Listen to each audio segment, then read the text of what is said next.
नमस्कार दोस्तों, मैं धीरज शुक्ला आप सभी का स्वागत करता हूं एग्जाम्पल लाइव क्लासेस में। कैसे हैं आप लोग? सपनों की जंग में आप सभी का हार्दिक स्वागत है। और आज हम टॉपिक लेकर आए हैं बहुत ही खास चुनिंदा टॉपिक, जहां से करंट अफेयर भी कह सकते हैं आप उसको, और साथ साथ ईवीएस का एनवायरमेंटल स्टडीज का टॉपिक है, और साथ साथ करंट का भी इंक्लूडिंग ऐसे मिक्स टॉपिक है। तो दोस्तों, बहुत ही बढ़िया टॉपिक है। आप उन पे बिल्कुल इस क्लास को देखना ना भूलें, क्योंकि इस क्लास में बहुत ही बेहतरीन चुनिंदा क्वेश्चंस आपके बन सकते हैं, जो एग्जाम पॉइंट ऑफ व्यू से बहुत ही इंपॉर्टेंट होंगे। तो चलिए मेरे दोस्तों, शुरू करते हैं आज की क्लास। और क्लास में आप देखेंगे चर्चा में क्या चीज रही है। तो सबसे पहले हम देखते हैं खबरों में कौन सी चीजें चल रही थी, जहां से क्वेश्चंस हम लेकर आए हैं। तो खबरों में आप देखेंगे बेटा क्या चल रहा है। तो खबरों की अगर हम बात करें तो आप देखेंगे इस वाले पार्ट में कि हाल ही के एक अध्ययन से पता चला है कि सेना स्पेक्टोबिलिस यानी कैल्सोलारिया शावर एक आक्रामक पौधे की प्रजाति है, जो अपने बड़े पैमाने पर विकास के लिए मानी जाती है। यानी कह सकते हैं it has spread to more wildlife habitat of the Nilgiri biosphere reserve NBR, including the Wayanad Wayanad wildlife sanctuary WWS, यानी यह वायनाड वन्यजीव अभ्यारण्य सहित नीलगिरी बायोस्फीयर रिजर्व एनबीआर के में कह सकते हैं वन्य जीव आवासों में फैल गया है। और ये है क्या? तो चले इसके बाद क्या करते हैं कि बेटा recent study has revealed senna spectabilis यानी कैल्सी लारिया शोवर एन इन कह सकते हैं invasive plant species known for its rampant growth. तो कह सकते हैं एक हाल के अध्ययन से पता चला है कि एक मतलब कह सकते हैं शना स्पेक्टोबिलस कैल्सोलारिया नाम का एक शैवाल है, एक मतलब एक प्रजाति है आक्रामक पौधे की, जो बहुत पैमाने पर बहुत जल्दी विकास करती है। और वह कहाँ फैल गई है बेटा? तो वायनाड वन्यजीव अभ्यारण्य और नीलगिरी बायोस्फीयर में वो बहुत ही ज्यादा आवासों में फैल गई है। ठीक, तो उसी के बारे में हम लोग चर्चा कर रहे हैं, ज्यादा फैल गई है। और देखते हैं क्या है, क्या समस्या उत्पन्न करेगी। तो आप देखेंगे इसमें about of ecology sensitive zone यानी ESZ क्या होता है, अब इसके बारे में चर्चा करेंगे। तो हमने जो आपको बताया है ये वाले ध्यान रखिएगा, ये खतरनाक प्रजाति है, बहुत डेंजरस है। इसका नाम बेटा क्या है? कैल्सोलॉरिया सावर है। आप ध्यान रखेंगे, यानी सना स्पेक्टोबिलस भी कहते हैं, और साथ साथ में कैल्सोलारिया शावर कहते हैं। एक आक्रामक पौधे की प्रजाति है जो बहुत जल्दी अपने को डेवलप करती है। तो बेटा क्वेश्चन आपका बन सकता है कि भारत के अंदर कौन से जीव अभ्यारण्य बायोस्फीयर में ये प्रजाति फैल गई है। तो बेटा ध्यान दीजिएगा, ये प्रजाति कहाँ फैल गई है? तो नीलगिरी बायोस्फीयर बेटा कहाँ है? ये नीलगिरी बायोस्फीयर में, और वायनाड कह सकते हैं जो वन्यजीव अभ्यारण्य है, यहाँ ये फैल गई है। ठीक, तो कर्नाटका के ये नीलगिरी आप देख रहे हैं कर्नाटक में है। ठीक, तो इस तरीके से ये वायनाड ये भी उसी वाले इलाके में पड़ेगा। तो ये बहुत कह सकते हैं यहाँ पर बहुत जल्दी से अपने आप को डेवलप करने वाली प्रजाति है, वो फैल गई है। ठीक, तो ये आज की एक न्यूज थी खास, ये आप पिछले महीने की आप देख सकते हैं। अब बात करते हैं बेटा दूसरा कि ESZ क्या होता है। पारिस्थितिक रूप से संवेदनशील क्षेत्रों को क्या बोलते हैं? ESZ बोलते हैं, यानी अबाउट इकोलॉजिकली सेंसिटिव जोन, यानी ESZ इकोलॉजिकली सेंसिटिव जोन, पारिस्थितिक रूप से संवेदनशील क्षेत्रों के बारे में। तो इसमें बेटा देखा जाए क्या हुआ है, the study jointly conducted by ferns a nature conservation society based in Wayanad and forest department. ठीक, अध्ययन कैसा किया गया है? कह सकते हैं संयुक्त रूप से वायनाड स्थित एक प्राकृतिक संरक्षण समाज, यानी कह सकते हैं जो फर्न है। यहाँ पे आप देखिएगा थोड़ी मतलब इसका ट्रांसलेशन गड़बड़ हो गया है। कह सकते हैं एक अध्ययन से पता चला है कि ज्वाइंट कंडक्टेड, यानी कह सकते हैं यहाँ पर एक मिला हुआ ज्वाइंटली कंडक्टेड आपस में जोड़कर दो क्षेत्रों में, जैसे क्या है नेचर कंजर्वेशन सोसाइटी है, यानी कह सकते हैं प्राकृतिक संरक्षण संस्था है, और इसने वायनाड के एक फॉरेस्ट डिपार्टमेंट जो वायनाड का है उसके साथ मिलकर एक स्टडी की है, और उस स्टडी में इन्होंने बताया है कि पारिस्थितिक रूप से संवेदनशील क्षेत्र यानी ESZ के बारे में उन्होंने बताया है। क्लियर हो गया? तो आप देख सकते हैं बेटा यहाँ पे क्वेश्चंस आपके क्या बन सकते हैं। क्वेश्चंस में आप देखेंगे कि पूछा जाएगा कि अभी ESZ के बारे में किस किस ने मिलकर एक जॉइंट कंडक्टेड कह सकते हैं अपना एक स्टडी करी है, और स्टडी के बारे में क्वेश्चन आपका बन सकता है किसने किसने करी है। तो ध्यान रखेंगे क्या है ना, प्राकृतिक संरक्षण समाज, और कह सकते हैं साथ साथ में ये जो वन विभाग है जो वायनाड का, ठीक, इसने स्टडी करी है। वायनाड का जो वन विभाग है इन दोनों ने मिलकर कह सकते हैं स्टडी करी है। बेटा वायनाड कहाँ है? केरल में है, ठीक, और नीलगिरी आपको पता है कर्नाटका में है, जो मैंने आपको भी वैसे पहले बताया था। तो वायनाड यानी केरल की सरकार, केरल की कह सकते हैं जो फॉरेस्ट डिपार्टमेंट है उसने, और प्रकृति संरक्षण समाज द्वारा, सोसाइटी के द्वारा, यहाँ पे सोसाइटी लिखेंगे, के द्वारा जो अध्ययन किया गया है उसमें ESZ की बात की गई है। 12 कह सकते हैं 12 years ago when the species was identified as a threat, the plants were spare in Wayanad। 12 साल पहले जब प्रजाति को खतरे के रूप में पहचाना गया था तो वह वायनाड में पौधे बहुत कह सकते हैं विरल रूप से यानी अलग अलग लगे हुए थे। 12 साल पहले जब प्रजाति के बारे में स्टडी की गई थी, उसको मतलब देखा गया था, पहचाना गया था। तो थ्रेटेंड का मतलब होता है बहुत ही खतरे में वो प्रजाति थी, और वो कह सकते हैं बिल्कुल वायनाड वाले क्षेत्र में पाई गई थी। चलिए देखते हैं फिर से इसमें और क्या कंडीशंस बन सकती है मेरे बच्चों। तो आप देखेंगे इसमें अब आप पूरा इसमें बताया गया है कि the distribution of the species was restricted to 14.6 square kilometre of the sanctuary in 2013। कह सकते हैं इस स्पीसीज को बढ़ने के लिए यानी इसका डिस्ट्रीब्यूशन ना बढ़े, उसको खत्म करने के बेटा लगभग 14.6 स्क्वायर किलोमीटर में जो भी वहां के सेंचुरीज थे, अभ्यारण्य थे, उनको 2013 में उनको मना कर दिया गया था, उस पर रोक लगा दी गई थी कि लगभग बेटा 14.6 स्क्वायर किलोमीटर तक, ठीक, इसका कोई डिस्ट्रीब्यूशन नहीं करेगा, उस पर उन्होंने रोक लगा थी। ठीक, प्रजातियों का के वितरण पर 2013 में अभ्यारण्य के 14.6 किलोमीटर तक सीमित था, और यह 2019 में क्या हुआ 78.9 वर्ग किलोमीटर तक फैल गया। यानी 2013 में इसको रोका गया था और कहा गया था बेटा क्या किया जाएगा कि 78.9 किलोमीटर या यहाँ तक कह सकते हैं उसकी सेंचुरी के आसपास में इसको फैलने से रोका गया था। ठीक, और साथ में क्या हो गया, अब देखा जाए ये इसमें वर्तमान में 78.9 वर्ग किलोमीटर तक फैल गया है। The current study shows that the species has spread to 123 square kilometre. वर्तमान अध्ययन से पता चलता है कि प्रजाति 123 वर्ग किलोमीटर तक फैल गई है।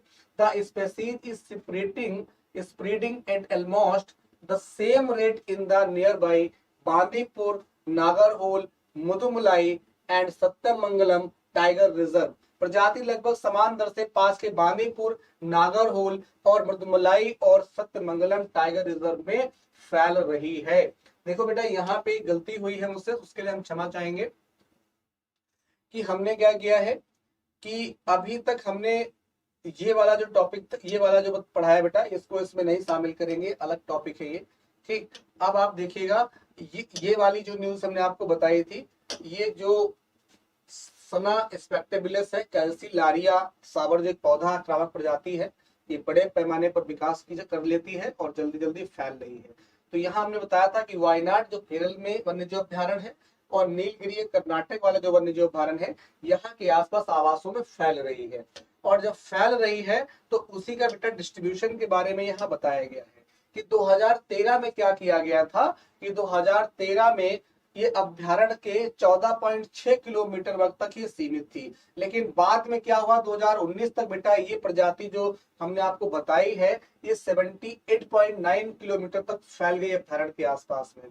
और वर्तमान अध्ययन से पता चला वर्तमान अध्ययन से पता चला कि प्रजाति अब वर्तमान में 123 वर्ग किलोमीटर तक फैल चुकी है। तो ये कह सकते हैं बहुत खतरनाक है और बहुत ज्यादा बढ़ जाती है। तो ये कह सकते हैं बांदीपुर ये प्रजाति लगभग समान दर से पास के बांदीपुर, नागरहोल, मृदुमलाई और सत्यमंगलम टाइगर रिजर्व में फैल रही है। तो बेटा अगर पूछा जाए आपसे कि जो वर्तमान में एक ढूंढी गई जो प्रजाति है जिसका अध्ययन किया गया है, जिसे जिसका नाम आप देख सकते हैं, एक बार फिर आप नाम इसका देख लीजिए। इसका नाम क्या है बेटा? तो इसका नाम है कैल्सिलारिया सावर, इसका नाम है, और इसको ही सना स्पेक्टोपिलिस भी कहते हैं। तो ये एक आक्रामक पौधे की प्रजाति है जो बड़े पैमाने पर विकास किया। तो वायनाड और कह सकते हैं वाइल्ड लाइफ सेंचुरी और नीलगिरी जो बायोस्फीयर है, यहाँ पर बहुत ज्यादा मात्रा में ये फैल रही थी। ठीक, इसका नाम फिर से एक बार देख लें, कैल्सिलारिया सावर इसका नाम है। ठीक, फिर क्या बोला हमने? फिर ये देखा जाए कि वहां वर्तमान 2013 में देखा गया बेटा कि अभ्यारण्य के 14.6 किलोमीटर तक सीमित थी, लेकिन 2019 तक बेटा 70.9 वर्ग किलोमीटर तक फैल गई। और अभी वर्तमान के अध्ययन से पता चला कि वर्तमान में ये प्रजाति जो है कैल्सिफेरिया सावर, ये 123 वर्ग किलोमीटर तक फैल गई है। और कहाँ बेटा फैल रही है? तो ध्यान दीजिए मेरे दोस्तों, ये Bandipur, Nagarhole, Mudumalai and Sathyamangalam tiger reserve के आसपास में ये ज्यादा फैल रही है। तो ये एक न्यूज में बनी हुई है। कौन सी प्रजाति? स्पीसीज का नाम है कैल्सिलारिया सावर। आजकल एक चर्चा में बना हुआ है, बहुत दिनों से बेटा चर्चा में बना हुआ है। तो इससे आपके करंट सिचुएशन के क्वेश्चंस और साथ साथ में अन्य क्वेश्चन भी आ सकते हैं। तो ध्यान रखिएगा, इसको आप अच्छे से पढ़ लीजिएगा। ठीक, चलिए फिर से देखते हैं अगली कहानी। अगली कहानी हमने आपको बताई थी, आप देखेंगे।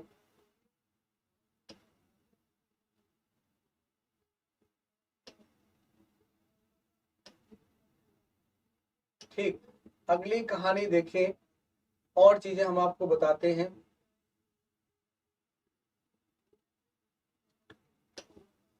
ठीक, देखिए बात करते हैं इसी में चर्चा की, एक और बात करते हैं। हम आते हैं पर्यावरण अधिनियम 1986 को भी आप देख लीजिए, थोड़ा मैंने कोशिश करी है। एनवायरमेंटल प्रोटेक्शन एक्ट 1986, पर्यावरण संरक्षण अधिनियम 1986 क्या है? यहाँ से भी कभी कभी क्वेश्चन आपके बन जाते हैं बेटा। तो ध्यान दीजिएगा, senna spectabilis is plant species of the legume family Fabaceae in the subfamily Cassafilipponia native to South and Central America।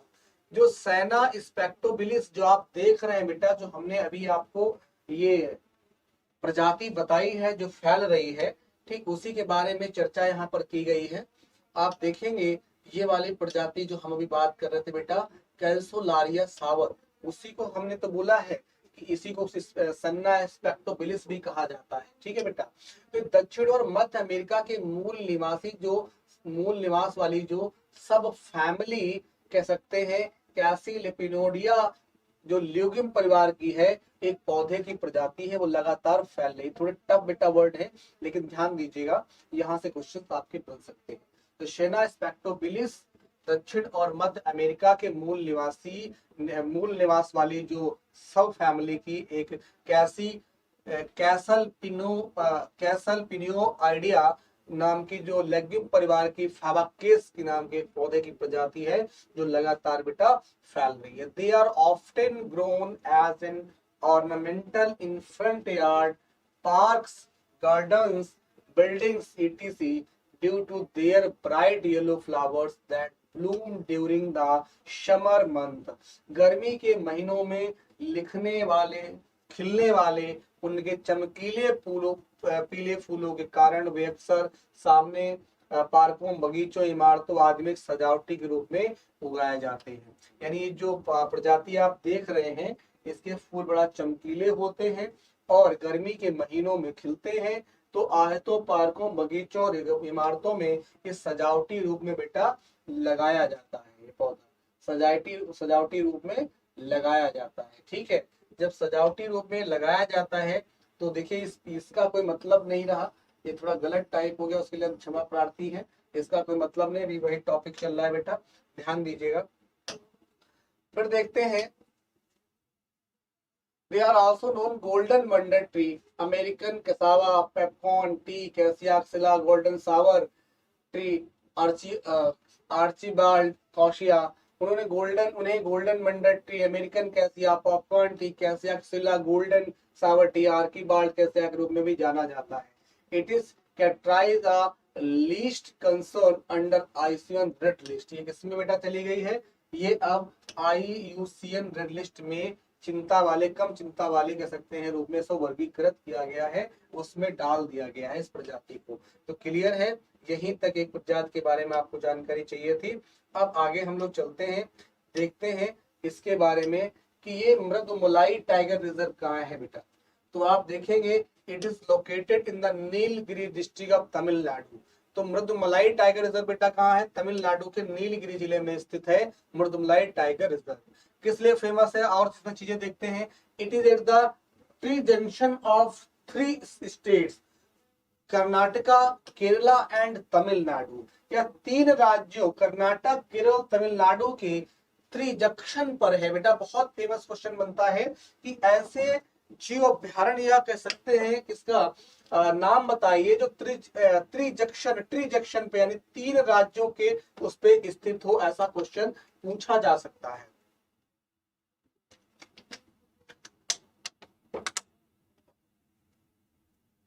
ऐसा क्वेश्चन पूछा जा सकता है। तो आप बताएंगे 3 राज्यों कर्नाटक, केरल, तमिलनाडु के त्रिजंक्शन पर कौन सा बेटा स्थित है? Mudumalai tiger reserve. This is the famous question. कभी कभी त्रिजंक्शन वाला क्वेश्चन बेटा बहुत पूछा गया है कि त्रिजंक्शन वाला कौन है। तो आप देखेंगे त्रिजंक्शन का मतलब हो गया 3 स्टेट वाला बेटा।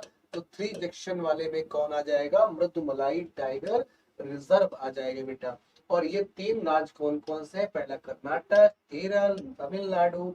तो इसी जंक्शन पे ये पाया जाता है। It plays a unique role by forming part of the Nilgiris biosphere reserve, the first biosphere reserve in India. ठीक, ये नीलगिरी जो बायोस्फीयर रिजर्व है, ये भारत में पहला बायोस्फीयर रिजर्व का हिस्सा बनकर एक अनूठी भूमिका निभाता है। तो मेरे प्यारे बच्चों, इसमें आप देखेंगे जो हमारा नीलगिरी बायोस्फीयर है, ये भारत का पहला बायोस्फीयर रिजर्व का हिस्सा बनकर एक अनूठी भूमिका निभाता है, एक अनूठी भूमिका निभाता है। तो यहाँ तक चीजें हमने बता दी मधुमलाई टाइगर रिजर्व के बारे में। चलिए अब देखते हैं अगली कहानी कहाँ से शुरू होती है। ठीक है, अब आते हैं खबरों में। ये देखिए क्या चल रहा है। Marine product export development authority MPEDA has said that Qatar partially lifted a ban imposed last year on the import of frozen seafood from India on 18 February। समुद्री उत्पाद निर्यात विकास प्राधिकरण, बेटा इसका नाम ध्यान रखिएगा, समुद्री उत्पाद निर्यात विकास प्राधिकरण, ठीक, जिसे MPEDA कहा जाता है। कतर ने 18 फरवरी को भारत से जमे हुए समुद्री भोजन के आयात पर पिछले साल लगाए गए प्रतिबंध को आंशिक रूप से हटा लिया है। बहुत ही बढ़िया क्वेश्चन है बेटा, इस पर ध्यान दीजिए। खबरों में है ये, और खबरों में किस लिए है? क्योंकि आप देख रहे हैं कि इसमें क्वेश्चन क्या बन रहा है कि MPEDA जो है, यानी जिसे marine product export development authority बोलते हैं, MPEDA has said that Qatar partially lifted a ban imposed last year on the import of frozen seafood from India on 18 February। समुद्री उत्पाद निर्मात निर्यात विकास प्राधिकरण MPEDA ने कहा कि कतर ने 18 फरवरी को भारत में जमे हुए समुद्री भोजन के आयात पर पिछले साल लगाए गए बैन को समाप्त कर दिया है बेटा।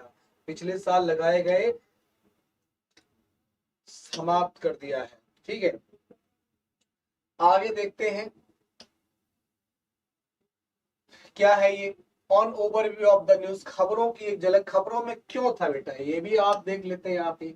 तो देखिए, the ban will continue on export of chilled seafood which accounts for about a third of the West Asian country total seafood export in 20 to 21-22 with the worth of Rs 143 crore. सी करते हैं जो chilled sea food के निर्यात पर प्रतिबंध जारी रहेगा, और कह सकते हैं जो 2021-22 में 143 करोड़ रुपए के मूल्य के साथ पश्चिम एशियाई देशों ने के कुल सी फूड का निर्यात लगभग 1/3 के बराबर था।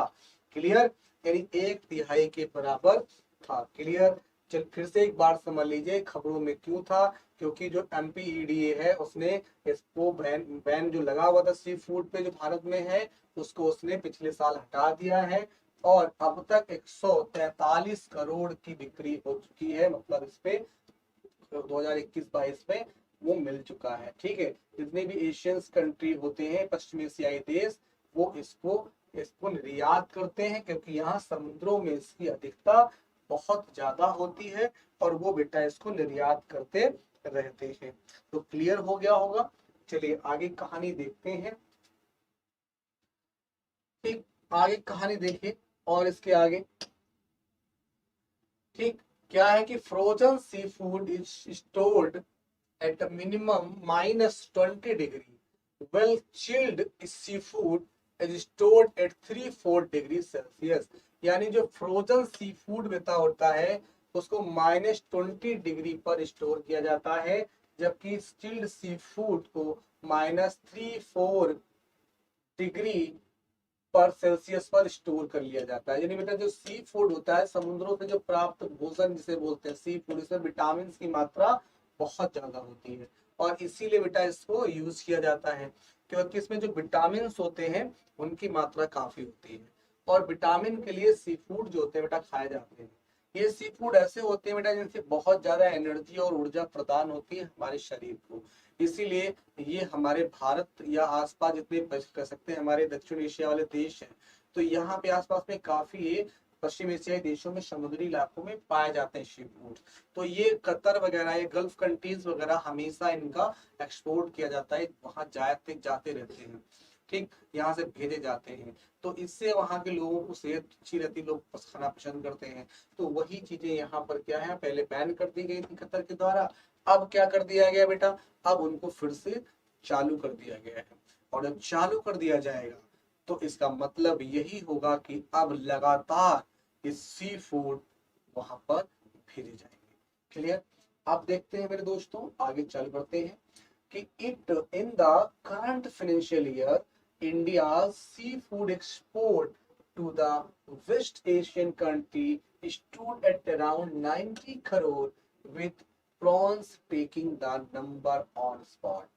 चालू वित्त वर्ष में मेरे बच्चों, चालू वित्त वर्ष में पश्चिम एशियाई देशों में भारत का समुद्री खाद्य निर्यात लगभग 90 करोड़ रुपए का था, जिसमें झींगे नंबर 1 स्थान पे आते हैं। तो बेटा झींगा मछली होती है ना, झींगा मछली, वो बेटा बहुत ही कहते हैं उसे सी फूड कहते हैं, कह सकते हैं बहुत ज्यादा विटामिन उसमें पाए जाते हैं, बहुत ज्यादा स्वास्थ्य के लिए अच्छी होती है, हेल्पफुल होती है, और इसीलिए कहा जाता है कि अभी तक अगर देखा जाए, यानी चालू वित्त वर्ष में जो हमारा फाइनेंशियल ईयर है, ठीक, तो फाइनेंशियल ईयर में आप देखें, करंट फाइनेंशियल ईयर में 90 करोड़ का कह सकते हैं एक्सपोर्ट करा इंडिया ने, निर्यात लगभग कर दिया है कितना, 90 करोड़ का, जिसमें नंबर 1 पे जो प्रोडक्ट आता है वो कौन सा है, नंबर 1 पे बेटा प्रोडक्ट आ रहा है झींगा मछली। झींगे, जो झींगा फिश होती है, सी फूड होता है मछली, वो नंबर 1 पे आ रही है। तो आप समझ सकते हैं कितनी इंपॉर्टेंट है, और अन्य लोगों को कितनी इसकी आवश्यकता है जो अदर कंट्रीज है। तो कतर हो गया, ओमान हो गया, मस्कट हो गया, जितने भी गल्फ कंट्री हैं, ये हमारे सी फूड को प्रेफर करते हैं, काफी लेते हैं, क्योंकि उसमें multi vitamin and healthy sea foods होता है, जो हेल्थ के लिए बहुत ही शानदार और अच्छा होता है। तो यहाँ तक कहानी पूरी क्लियर हो गई। चलिए और देखते हैं इसमें और चीजें भी हैं। देखिए उसके अलावा देखेंगे कि China has also lifted the suspension of shipment from 99 Indian seafood processing and export unit. चीन ने 99 भारतीय समुद्री खाद्य प्रसंस्करण, कह सकते हैं भारत के जो समुद्री खाद्य प्रसंस्करण है बेटा, वो 99 चाइना ने 99 भारतीय समुद्री खाद्य प्रसंस्करण और निर्यात इकाइयों से शिपमेंट का निलंबन भी हटा दिया है। कहते हैं बीच में चाइना से जब हमारा विवाद चल रहा था बेटा, तो चाइना से विवाद में चाइना ने क्या किया था कि हमारी जो शिपमेंट जाती थी उस पे उसने बैन लगा दिया कि भाई अब यहाँ से तुम नहीं भेज सकते अपने सी फूड्स को। तो हमने क्या किया, जब सी फूड नहीं भेज सकते तो बैन हो गया, तो इसीलिए समस्या आ गई थी। तो हमारे जो भारतीय समुद्री खाद्य प्रसंस्करण लोग थे, इकाइयां थी, निर्यात इकाइयां, उनके सेगमेंट नहीं जा रहे थे। और इसीलिए तो कितनी टोटल 99 जो हमारी इकाइयां थी उनसे नहीं जा रहे थे, बाकी तो जा रहा था। लेकिन बाद में क्या हुआ कि जब हमारा मैटर सुलझ गया वहां का, तो इसने अपना निलंबन हटा दिया। और जब हटा दिया तो फिर हमने कॉन्टिन्यूसली वो 99 हमारी जो यूनिट्स थी जो बंद हो गई थी, वो भी फिर से एक्सपोर्ट करने लगी सी फूड का। तो क्लियर हो रहा है, बहुत अच्छा है।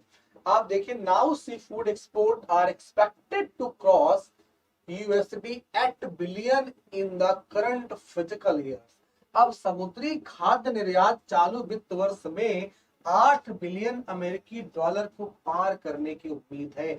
यानी हमारा इंडिया क्या सोच रहा है, यानी हमारी इकोनॉमी अब इस सी फूड से को लेकर चर्चा में है और कह रही है कि अगले इसी हमारे चालू वित्त वर्ष में लगभग 8 बिलियन अमेरिकी डॉलर को हम क्रॉस कर देंगे। यानी हमारी मार्केट में डिमांड बहुत अच्छी है।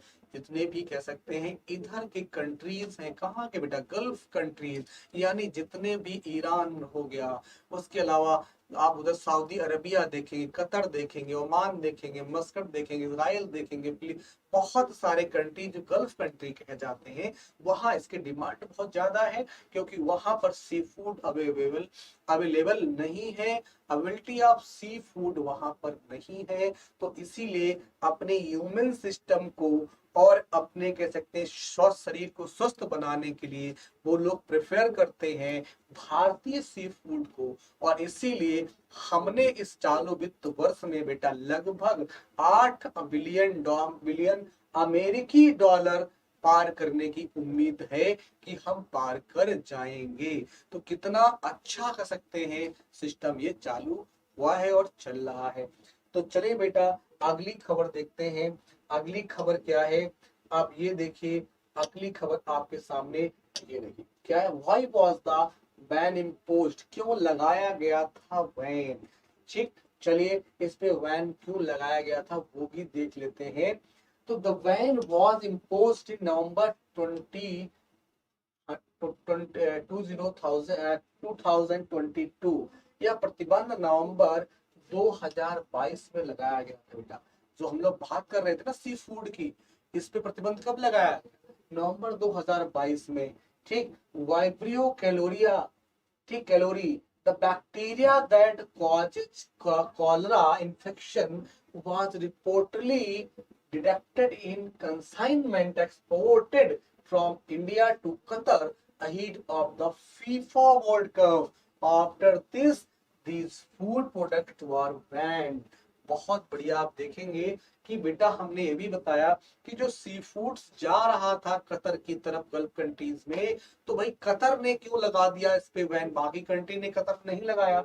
तो कतर ने क्यों लगाया, कतर ने बेटा इसलिए लगा दिया बैन क्योंकि आपको पता है कि सी फूड के साथ में विब्रियो कैलोरी नाम का जो कह सकते हैं बैक्टीरिया है, वो वहां पर पाया गया, नहीं उस कंसाइनमेंट में डिडक्ट कर लिया गया, ढूंढ लिया जो कंसाइनमेंट गया था।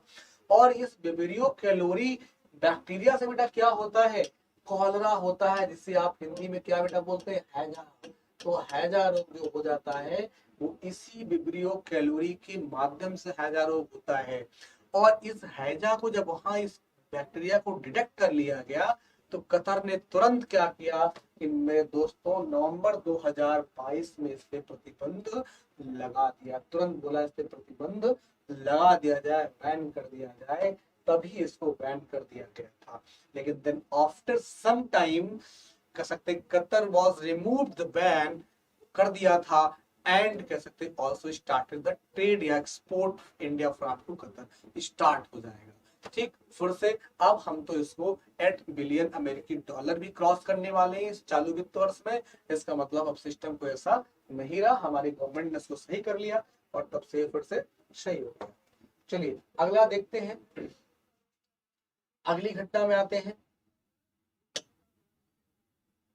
खबरों में क्या है, खबरों में क्यों, Pangong Tso lake marathon in Ladakh registered as world highest frozen lake marathon in the Guinness book, यानी जो गिनीज बुक है लद्दाख में पेंगोंगसो झील। ठीक, तो ये मैराथन गिनीज बुक जो है उसमें दुनिया के सबसे फ्रोजन लेक मैराथन के रूप में दर्ज किया गया है। पेगोंग सभी आप लोग जानते हैं बेटा, पेगोंग झील क्या है, दुनिया की सबसे ऊंची कह सकते हैं जो जमने वाली, यानी कह सकते हैं जिसको बर्फ के रूप में जम जाती है पेगोंग, वो झील है। और इसीलिए वो झील है पेगोंग। तो ये पेगोंग, इसका पूरा नाम देखिए पेगोंग टशो कहा जाता है, पेगोंग शो कहा जाता है। ठीक, Ladakh and west Tibet situated कहाँ पे है बेटा ये, तो आप देखेंगे कहाँ पर है, इसकी ऊंचाई लगभग देखें पेगोंग झील की, तो ये लगभग बेटा कितनी है, 4500 मीटर ऊंची है। कितनी बेटा, सरफेस से 4500 मीटर ऊंची है झील, और वहीं पर स्थित है ये झील 4500 किलोमीटर सॉरी मीटर के ऊपर ये स्थित है।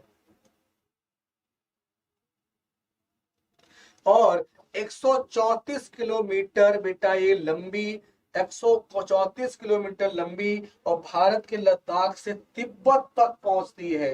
यानी भारत के लद्दाख से तिब्बत तक पहुंचती है बेटा, कितनी लंबी है, तो 134 किलोमीटर बेटा, 134 किलोमीटर इतनी लंबी है। और कह सकते हैं भारत के लद्दाख से, कहां से बेटा, तो भारत के लद्दाख से आप देखेंगे कहां पहुंच जाती है, तिब्बत तक ये जाती है पेंगोंगसो झील, इसीलिए फेमस है। और कितनी ऊंची, हिमालय पे अगर देखें तो 4500 मीटर ऊंचाई पर स्थित है, हिमालय के ऊपर 4500 मीटर की ऊंचाई पर बेटा स्थित है। समझ रहे हैं।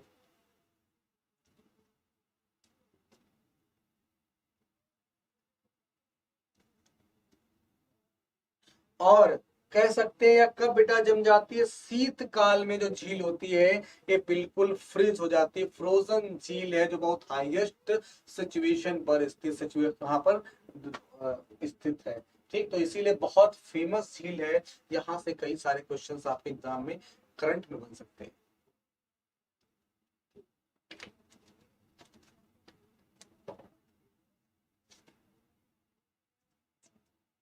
चलिए मेरे प्यारे बच्चों आगे देखते हैं।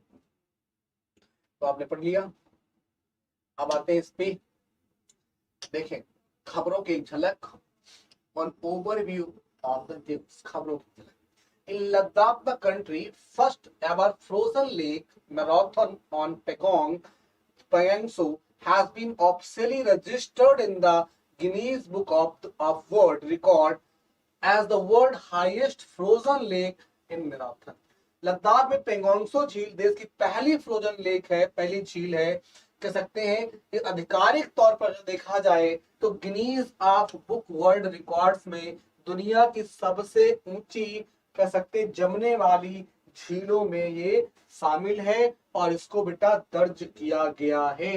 याद रखिएगा कैसी है, तो बेटा इसमें जो Guinness book of world record होता है, एक बुक होती है जिसमें दर्ज किया जाता है, तो दुनिया की सबसे ऊंची जमने वाली झील, यानी इतनी ऊंची दुनिया में कोई दूसरी झील नहीं है जो जम सकती है।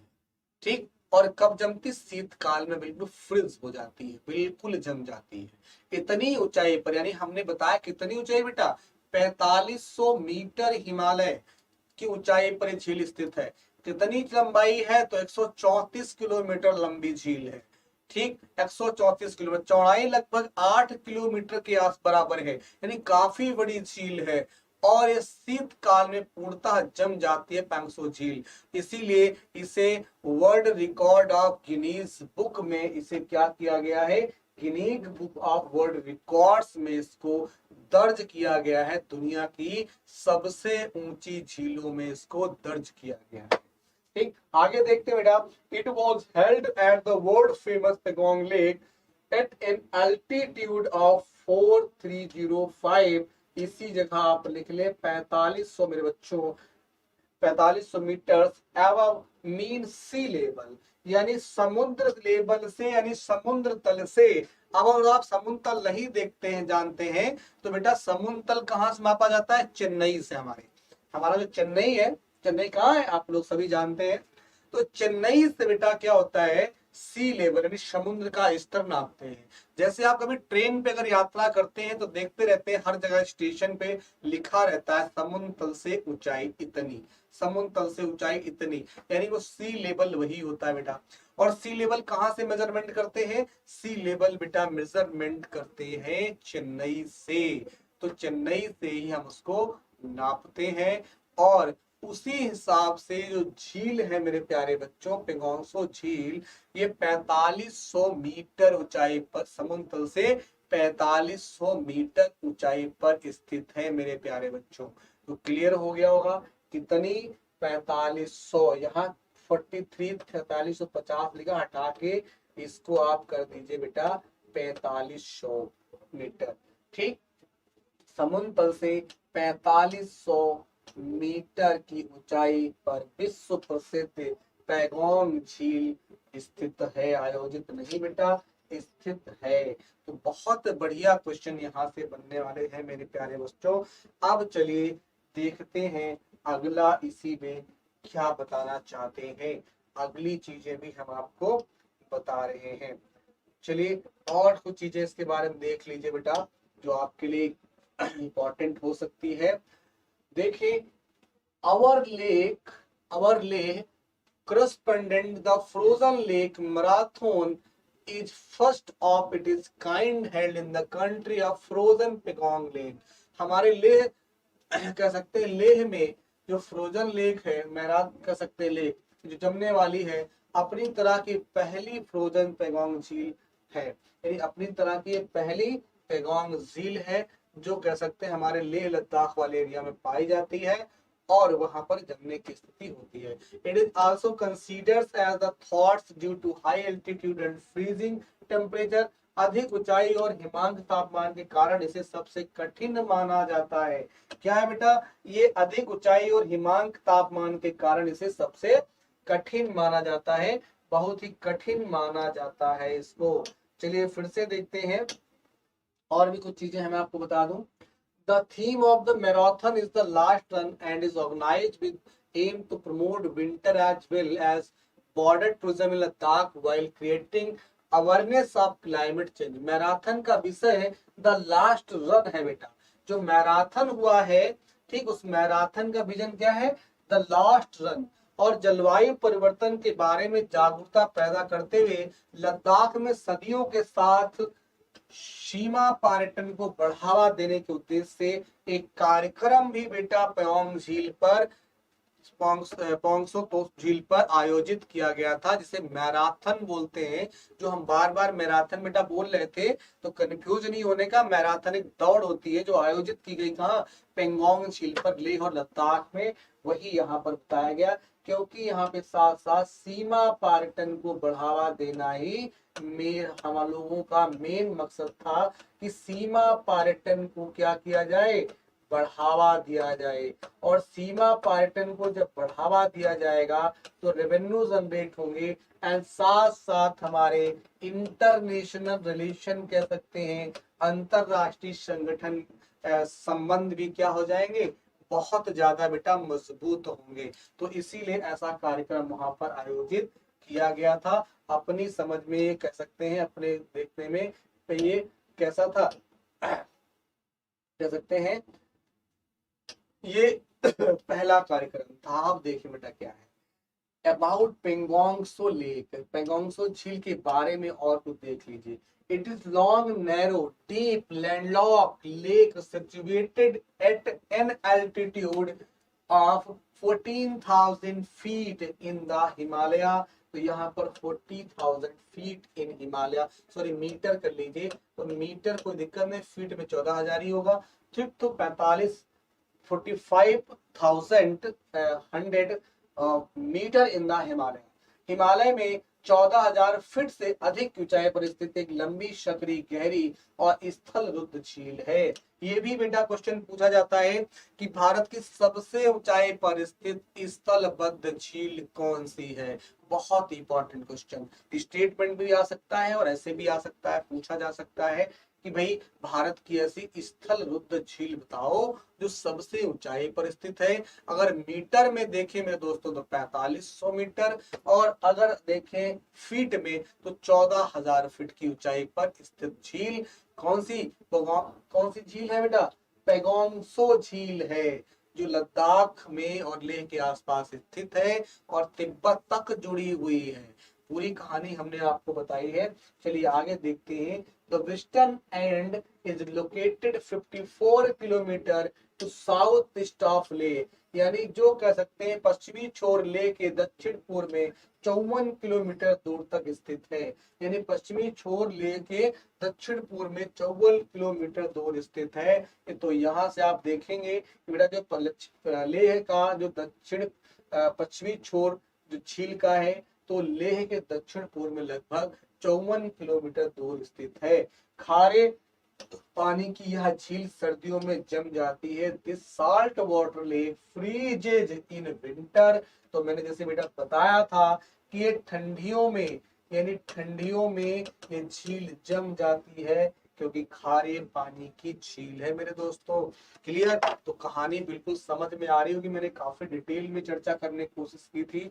ठीक, कुछ चीजें बेटा इसमें टफ है, जैसे मैंने अभी जो पहला टॉपिक पढ़ाया था जिसमें ये कह सकते हैं प्रजाति थी, स्पेसीज थी पौधे की, मतलब वनस्पति, वो थोड़ा टफ टॉपिक था। कुछ टॉपिक कह सकते हैं उसके नाम टफ थे, तो जिसकी वजह से कुछ समस्याएं आपको हो सकती हैं। तो मेरे दोस्तों मैं तो यही कहना चाहूंगा, थोड़े नाम टफ होते हैं क्योंकि उनके वैज्ञानिक नाम लिए जाते हैं। कैल्सिफोलिया शावर था, वो काफी टफ नाम है, सेमी ब्रैक्टिलोलेटिस कहते हैं उसको। तो बेटा उसमें ज्यादा एक दो बार पढ़ेंगे तो आप खुद याद हो जाएगा। ठीक है, चलिए आगे देखते हैं। आगे बहुत अच्छी अच्छी भी आपको खबरें देनी बाकी है। चलिए थोड़ा और देख लेते हैं इस लेख के बारे में। बेटा हमने यहाँ पर इसको और भी अच्छी तरीके से बताने का प्रयास किया है मेरे प्यारे दोस्तों। चलिए फिर से देखिए, मैं पानी पी लेता हूँ।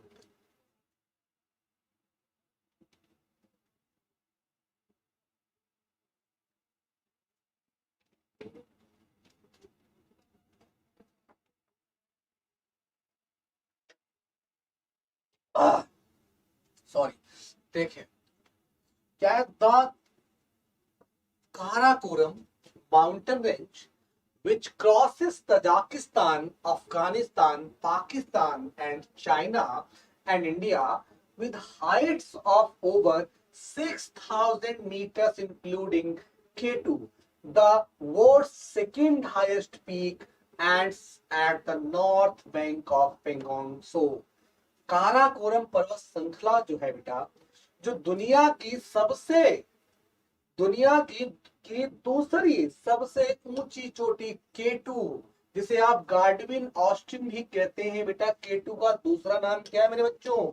तो इसका नाम लिख लीजिए, गॉडविन ऑस्टिन भी इसका नाम है।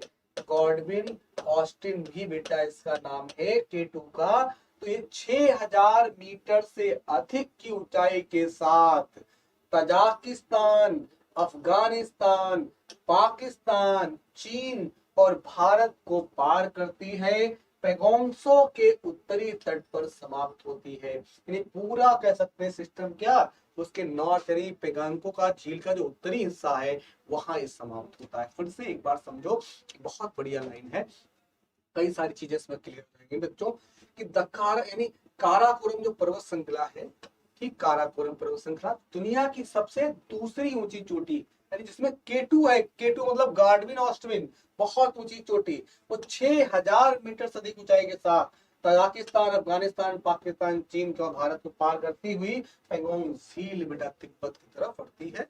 तो आप यहाँ तक बिल्कुल ध्यान दीजिएंगे, उत्तरी तट पे समाप्त हो जाती है।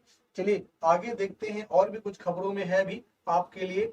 ये रहा, ये देखिए क्या है खबरों में आपके लिए। खबरों में क्या है, new white paper proposed a scheme for rooftop solar photovoltaics, RTPP for poverty alleviations. एक नया श्वेत गरीबी उन्मूलन के लिए रूफटॉप सौर फोटोवोल्टिक यानी आरटीपीवी के लिए एक योजना का प्रस्ताव करता है। बेटा एक योजना भारत सरकार शायद लेके आ रही है, सॉरी। तो भारत सरकार ने क्या किया, गरीबी उन्मूलन के लिए एक श्वेत पत्र जारी किया और कहा कि रूफ टॉप सौर फोटोवोल्टिक के लिए भाई मतलब आरटीबीबी एक लॉन्च करो, एक प्रस्ताव बनाओ और फिर देखते हैं उसमें बेटा क्या आगे होता है। तो खबरों की एक झलक क्या है, देखिए क्या चीज है ये। तो देखिए बेटा, the report propose a central government sponsored, यहाँ पे बेटा ये है स्पॉन्सर्ड है, sponsored scheme in the field of RTPV. It could be called Saroj, सूरज से रोजगारी। वाह, देखो कितना अच्छा नाम है बेटा, सूरज से रोजगारी। ये बहुत अच्छी योजना है, ध्यान रखिएगा, पूछा जा सकता है। ये तो बेटा वन लाइनर में आपके यूपी टेट में क्वेश्चन आ सकते हैं, क्योंकि ऑप्शन दे देगा एक तरफ कहेगा मैच ऑफ द फॉलोइंग, निम्नलिखित को मिलाइए, उसमें ऐसे क्वेश्चन पूछ देगा। और उसने दे दिया सूरज से रोजगारी किससे संबंधित है, कौन सी योजना है बेटा। तो नहीं पढ़ा अगर आपने तो डिस्टर्ब हो गए, कंफ्यूज हो गए। तो देखो क्या बोला जा रहा है कि रिपोर्ट आरटीबीपी के क्षेत्र में केंद्र सरकार द्वारा प्रायोजित योजना का प्रस्ताव करती है। इसे सूरज से रोजगार कहा जाता है, सूरज से रोजगार कहा जाता है। Low income household with limited roof space में receive a benefit of anything from 3500 to 6000 per annum from the free sunlight. ठीक, सीमित छत वाले कम आय वाले परिवारों को मुफ्त धूप से प्रतिवर्ष 3500 रुपए से लेकर 6000 रुपए तक का लाभ उनको मिल सकता है। ठीक, यदि सूरज से रोजगार का मतलब है बेटा, ये योजना गवर्नमेंट द्वारा स्पॉन्सर्ड की गई है, जिसका आरटीपीवी के नाम से जानते हैं। और ये योजना का नाम क्या है, सूरज से रोजगारी या सूरज से रोजगार। ठीक, तो ये लो इनकम जो हाउस होल्ड वाले जो है, लिमिटेड उनका जो एरिया है, सीमित छत वाले कम आय वाले परिवारों को मुफ्त रूप से धूप से प्रति वर्ष कह सकते हैं 3500 रुपए से लेकर 6000 रुपए तक का लाभ मिल सकता है। तो कितनी अच्छी योजना है, 6000 तक का लाभ उनको मिल सकता है। चलिए आगे देखते हैं इसमें और क्या जानकारी आपके लिए इंपॉर्टेंट है। चलो देखते हैं बेटा इसमें। देखिए, currently the rooftop subsidy program run by the Ministry of New and Renewable Energy required consumption to bear about 60% of the costs। यानी वर्तमान में नवीन और नवीकरणीय ऊर्जा मंत्रालय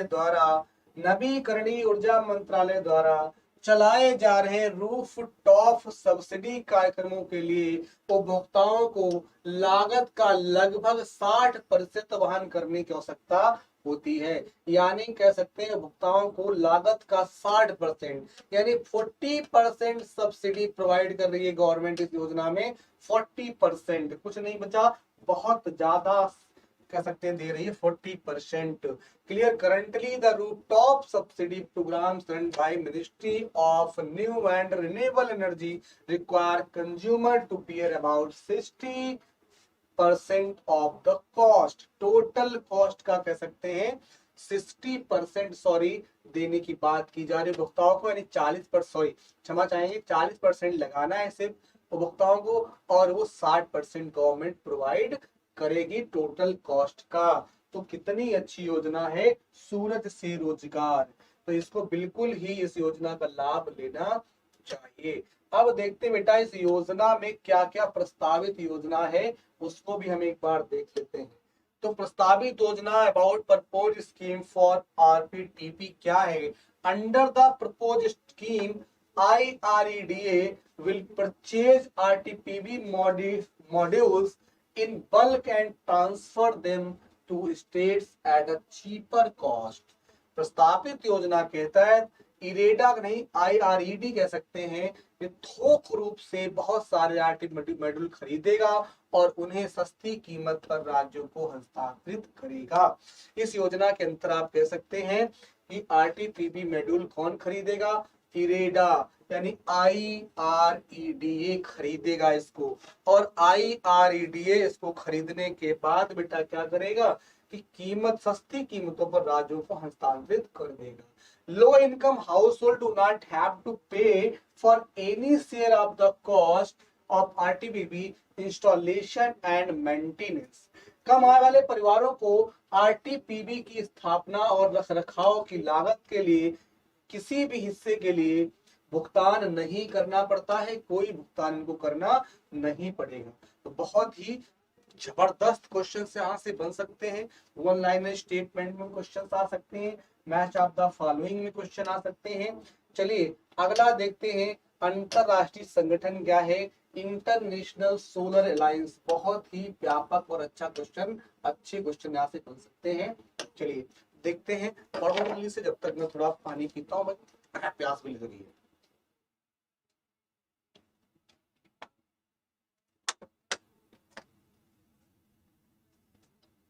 देखो, The International Solar Alliance is an alliance of more than 120 countries, most of them being sunshine countries, which come either completely or partially between the Tropic of Cancer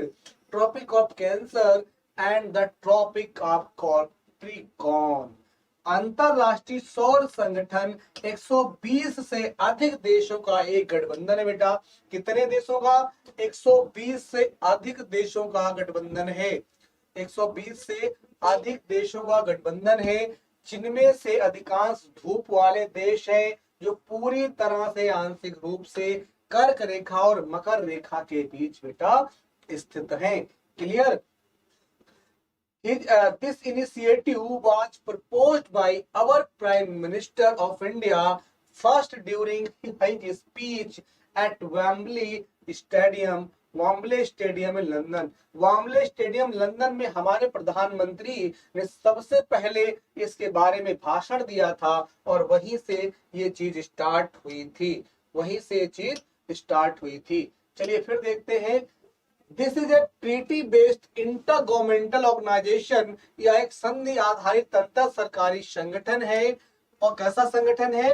तो ये एक अंतर सरकारी संगठन है, ट्रीटी के माध्यम से किया जाता है। The headquarters is in India with its interim secretariat being step in Gurgaon. मुख्यालय भारत में ही, जो कह सकते हैं इसका अंतरिम सचिवालय है, इसका जो मुख्यालय है वो कहाँ है बेटा? गुड़गांव भारत में स्थापित किया है। It is expected to mobilise 1 trillion for funding solar energy project by 2030। 2030 तक सौर ऊर्जा परियोजनाओं के वित्त पोषण के लिए $1 ट्रिलियन जुटाने की उम्मीद है।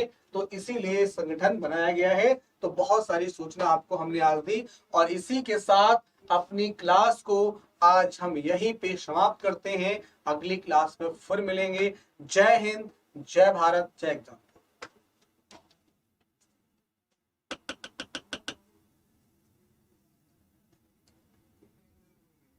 और